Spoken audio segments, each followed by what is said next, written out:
How's it going, YouTube? Today I'm going to review this Chimera Fiendsmith replay versus Labrynth. I felt this was a pretty decent game for showing how to play through interruptions, especially through D-Barrier, so let's just hop right into the replay. My opponent wins the RPS, so they choose to go first. They end up setting 3 and they furniture for the field spell, so now I know I have to play through at least 2 traps, 2 of the lab traps, and that the third one could be like, Imperm, Karma Cannon, Punishment, or the Equation Cannon. So I'm just going to try and force out as much as I can with the Fenrir's. It's unfortunate that I did draw both because I was only playing 2 in this specific list. Anyways, on the summon of the first one, he immediately uses Welcome Labrynth for Lady, which makes sense. He's going to pop my Fenrir because of the field spell and then get to snipe a card out of my hand. Now, there's a couple of options here. I could chain the Droplet and send the second Fenrir just to ensure that, I keep my Gazelle and my Dark Fusion. But the issue with doing that is I am so confident he has a big welcome set. If you go for the field spell, it's very telegraphed you have the big welcome. So if I Droplet and he changes the big welcome, I just get so cooked, it's not even funny. So I just have to kind of eat the Lady here, and then he gets the Chandelier. Let's just fast forward here. And he does end up sniping the Dark Fusion, which is unfortunate, but it is what it is. So I was trying to hold off my normal summon here. So I start with the second Fenrir, hoping maybe it'll force something out, but he does nothing, and I don't have another one to search, so it's just going to kind of sit there for now.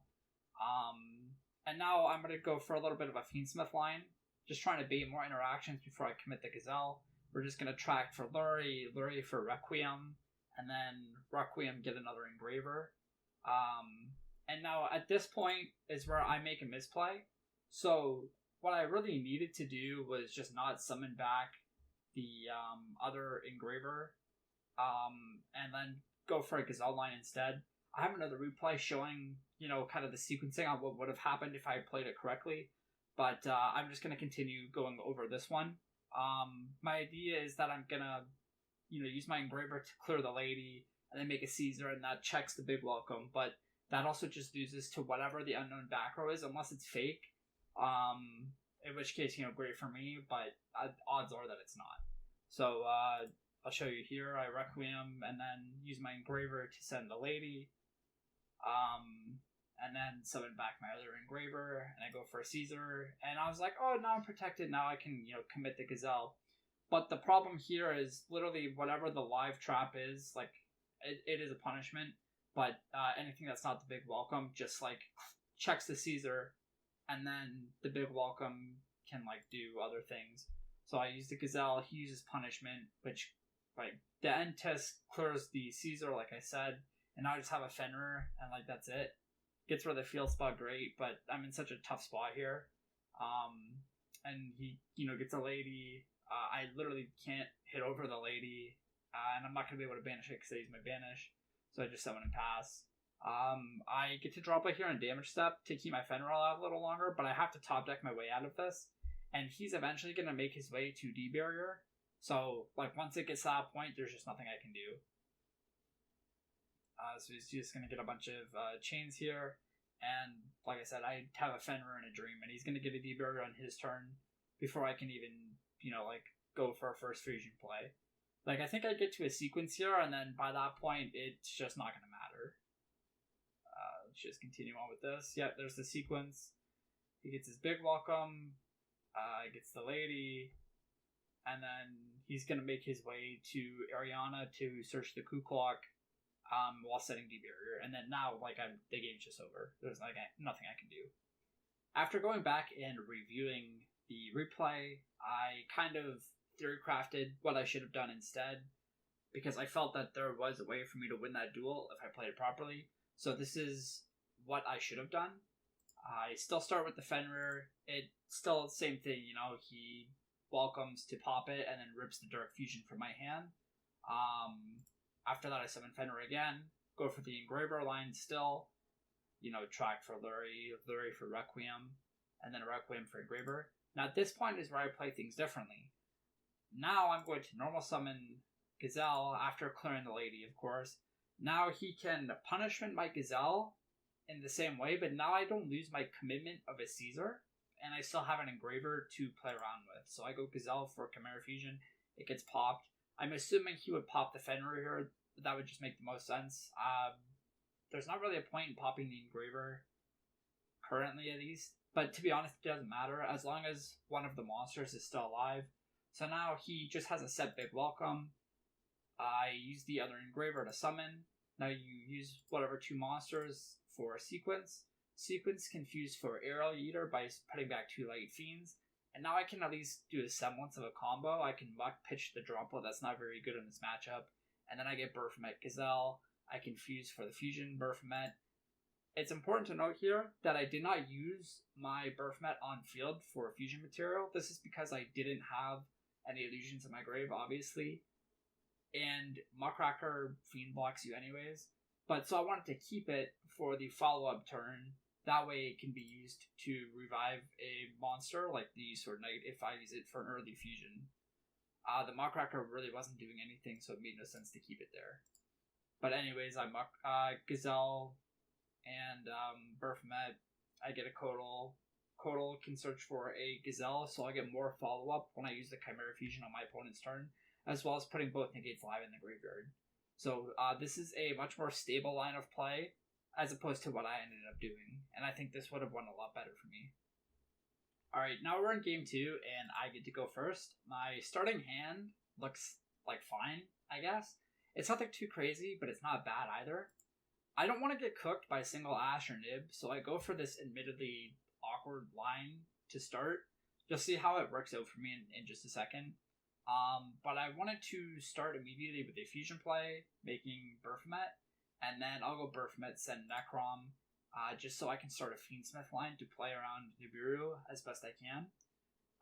He has an interruption of Arius setting punishment here, and thankfully I have Cosmic in my hand, so I'm basically going to try my best to force this trap card usage before I really commit more monsters to the board. So I'm just going to keep adding stuff to my hand. I got the Chimera Fusion back.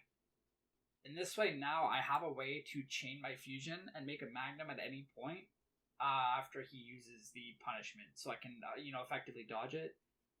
He's still not using the punishment though, so I do have to burn through my Cosmic to make him use it here. So it's going to cost me 1,000 life points in a card, but I get to clear his back row and start with a Light Fiend.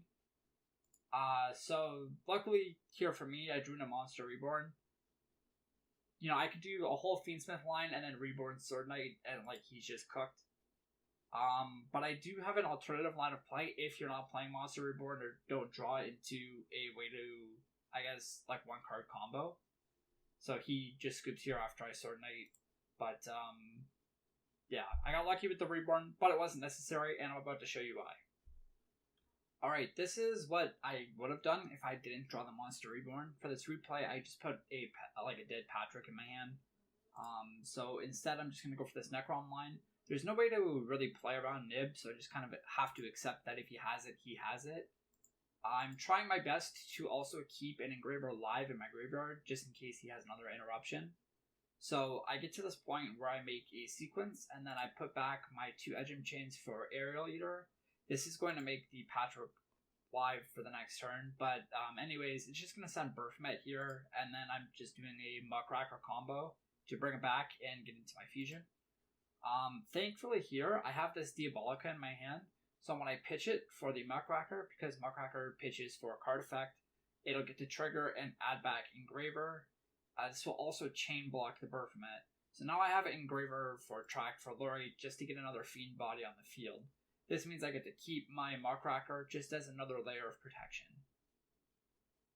So I just grab the Lori here and I'll summon it, and now when I fuse away, I'm not going to use this Baphomet because I am Fiend locked. I'm going to keep it on board just so it can potentially revive an illusion later.